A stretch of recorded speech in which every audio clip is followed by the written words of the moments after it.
ఇంతకు ముందు ఒకసారి గుర్తు చేసుకోయా బాబు, పులివెందుల ఎమ్మెల్యే, ఇంతకుముందు ఒకసారి గుర్తు తెచ్చుకో ఒకసారి. ఇవన్నీ చేసి ఈరోజు తిరిగి మా మీద ఇంకొకటి, నిన్న మొన్న సాక్షి పేపర్లో అదొక పాంప్లెట్ పేపరు, నా సాక్షి పేపర్లో ఈ వెహికల్ గురించి మాట్లాడారు, జగన్మోహన్ రెడ్డికి ఇచ్చిన వెహికల్ గురించి.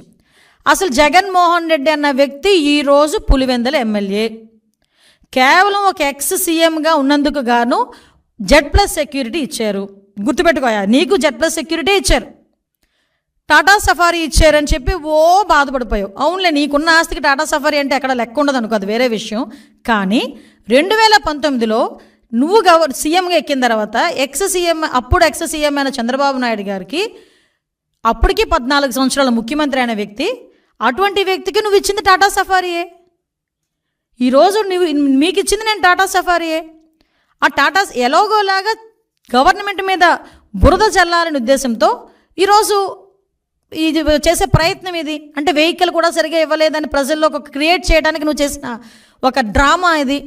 ఆ రోజు చంద్రబాబు నాయుడు గారికి ఇంకో విషయం చెప్పనా, ఆ రోజు చంద్రబాబు నాయుడు గారికి నువ్వు ఇచ్చింది టాటా సఫారీ, ఈ రోజు కూడా ఒక సీఎంగా ఉన్న వ్యక్తి హైదరాబాద్ వెళ్ళినా ఢిల్లీ వెళ్ళినా టాటా సఫారీ ఎక్కుతారు, బుల్లెట్ ప్రూఫ్ కారు.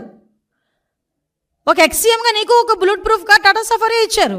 నీకు ఎక్కడ తక్కువ చేశారు? నీకు నచ్చలేదు. ఎందుకు నచ్చలేదు?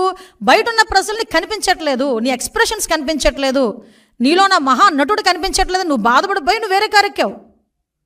నువ్వు వేరే కారు ఎక్కినా కూడా బీపీ కార్ వెనకాతలు వచ్చింది, నీ వెనకాతలు తిరిగింది. అది ఎక్కడ కూడా ప్రోటోకాల్ కూడా వైలేట్ చేయలేదు, నీకెక్కడ కూడా సెక్యూరిటీ తగ్గించలేదు, నిన్నెక్కడ కూడా ఇబ్బంది పెట్టలేదు, నీ ఇంటి మీదకి ఎవడు దాడికి రాలేదు, నువ్వు ఎక్కడికైనా వెళ్తానంటే పోలీసులతో తాడులు కట్టలేదు.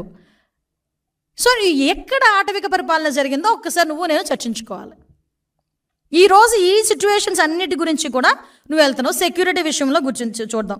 అసలు యాక్చువల్గా సెక్యూరిటీ రివ్యూ కమిటీ అని చెప్పి SRC అని ఒకటి ఉంటుంది, అందులోనే IB GID 2 ఉంటాయి. వాళ్ళు ఫిక్స్ చేస్తారు ఎంత ఎవరికి ఎలాంటి సెక్యూరిటీ కావాలి, ఎవరికి ఎలాంటి సెక్యూరిటీ ఇవ్వాలి అనేది వాళ్ళు ఫిక్స్ చేస్తారు. సో వాళ్ళు ఫిక్సేషన్ ప్రకారం కూడా నువ్వు వెహికల్ ఎక్కావు, నీకు బీపీ వెహికల్ నీకు పంపించారు, సఫారీ పంపించారు, అది దిగిపోయావు. నీకు థ్రెట్ లేదా? రేపు పొద్దున్న ఏం చేస్తావు? ఎవడో నీ మనిషి ఏదో రాయి విసిరించుకుంటావు. నీకు అలవాటు కదా గులకరాలతో ఆడుకోవడం, కోడికత్తులతో ఆడుకోవడం. ఒక రాయి విసిరించుకుంటావు. అదిగో చంద్రబాబు నాయుడు గారు చేయించారని చెప్పి మళ్ళీ మాట్లాడడానికా? మరి ఎందుకు బీపీ కారు నువ్వు దిగావు? నీకు థ్రెట్ లేదనా? బీపీ కారు ఎందుకు దిగాల్సి వచ్చింది? నీ కారు ఎందుకు ఎక్కాల్సి వచ్చింది? అంటే ఏదో రకంగా గవర్నమెంట్ మీద బురద చల్లాలి.